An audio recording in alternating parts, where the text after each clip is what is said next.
Bonjour à tous, j'espère que vous allez tous bien. Aujourd'hui, nous allons parler des enfants qui tapent. Qui n'a pas connu cet épisode où l'enfant tape, mord ou pousse, que ce soit à la crèche ou à la maison? Aujourd'hui, je vais me baser sur un livre de Catherine Guéguen qui est Vivre heureux avec son enfant, basé essentiellement sur les neurosciences affectives. Tout d'abord, lorsqu'un enfant tape, il faut se poser deux principales questions. Première question, quel est l'âge de l'enfant? Deuxième question, comment nous, en tant qu'adultes ou en tant que parents, nous réagissons face à cette situation où il tape? Donc, nous allons d'abord traiter la première question. Donc, il faut savoir et différencier entre les enfants qui tapent, qui ont moins de 3 ans, et les enfants qui tapent, qui ont plus de 3 ans. Donc pour les enfants de moins de 3 ans, d'après Catherine Guéguen, il faut savoir qu'en fait l'enfant ne se rend même pas compte qu'il est en train de taper moins de 3 ans. Pour lui, c'est une façon de jouer, c'est une façon de rentrer en contact avec nous. Il est en train de jouer avec sa maman, son papa, ses camarades ou ses frères et sœurs.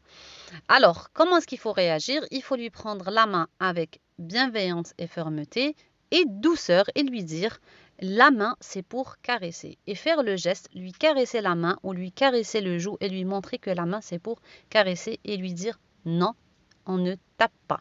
Taper est interdit. Même si on pense que l'enfant ne comprend pas plutôt, pardon, il faut lui dire taper est interdit.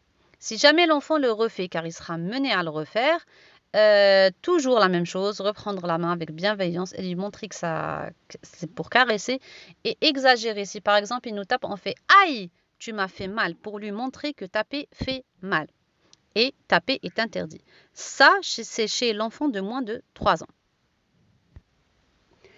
Chez l'enfant de plus de 3 ans, Catherine Guéguen nous dit qu'il faut savoir que la nature de l'enfant, c'est d'être le meilleur enfant au monde aux yeux de ses parents. C'est-à-dire qu'il aimerait être l'enfant idéal aux yeux de ses parents. Nous, on a tendance à mettre des étiquettes et à dire « cet enfant bouge beaucoup, cet enfant fait beaucoup de bêtises, il tape beaucoup, il est très bruyant ». Mais en fait, c'est pas vrai. C'est son cerveau qui ne lui permet pas d'exprimer ses sentiments avec des mots. Et Catherine Guéguen nous dit que la première raison pour laquelle l'enfant tape, c'est que quand il a un sentiment de frustration. Si vous avez remarqué, en général, quand on lui dit non, tu n'as pas le droit de manger ce bonbon, non, tu ne peux pas sortir au balcon parce que c'est dangereux, non, je ne peux pas m'occuper de toi parce que là, je suis occupée avec ton frère et qu'il est jaloux, ou quand il a un sentiment de peur ou d'inquiétude, c'est là où l'enfant va taper, crier ou casser.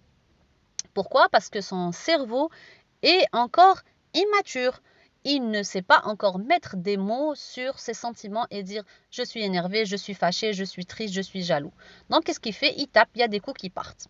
Donc la première clé, c'est de prendre la main de l'enfant et de lui dire tu as le droit d'être en colère. C'est très important de reconnaître qu'il a le droit d'être en colère, qu'il a le droit d'être triste, mais taper est interdit. Tu n'as pas le droit de taper. Toujours quand on lui prend la main avec bienveillance, en étant calme et avec fermeté. Autre chose très importante, c'est que quand on lui prend la main, il faut se mettre à son niveau, se mettre à genoux. Et il faut mettre le contact visuel avec notre enfant. Parce que si on ne met pas de contact visuel, il ne va pas forcément comprendre ou assimiler ou même écouter ce qu'on est en train de lui dire. Des fois, même en tant qu'adulte, si on n'est pas en face de la personne ne peut même pas entendre ce qu'on est en train de lui dire, même si on est juste à côté. Donc ça, c'est important.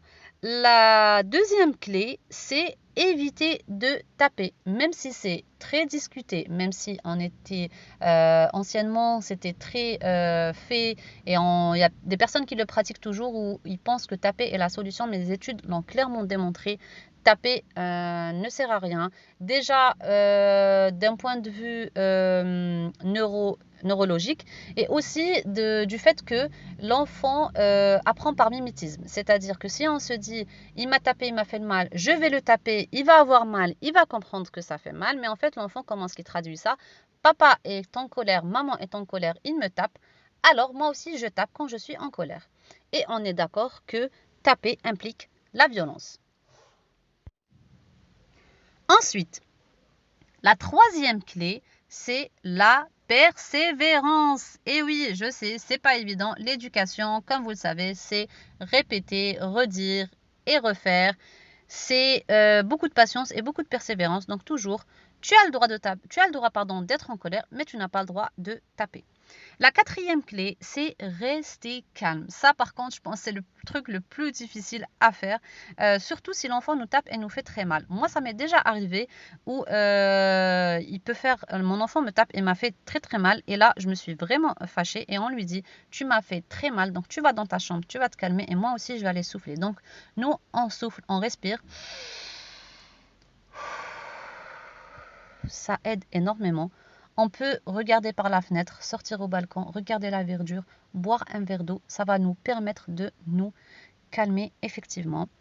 Et lui, il se calme dans sa chambre.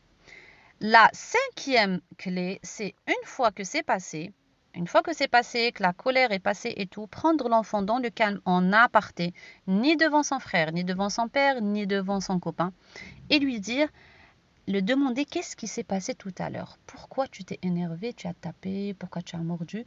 Même si normalement on sait déjà ce qui s'est passé parce qu'on a dû voir que suite à un refus ou suite à une frustration, à une peur, il a eu cette réaction. S'il arrive à s'exprimer, on peut discuter avec lui. S'il n'arrive pas à le dire, on peut l'aider. Tu étais fâché parce que maman refusait de te donner le bonbon?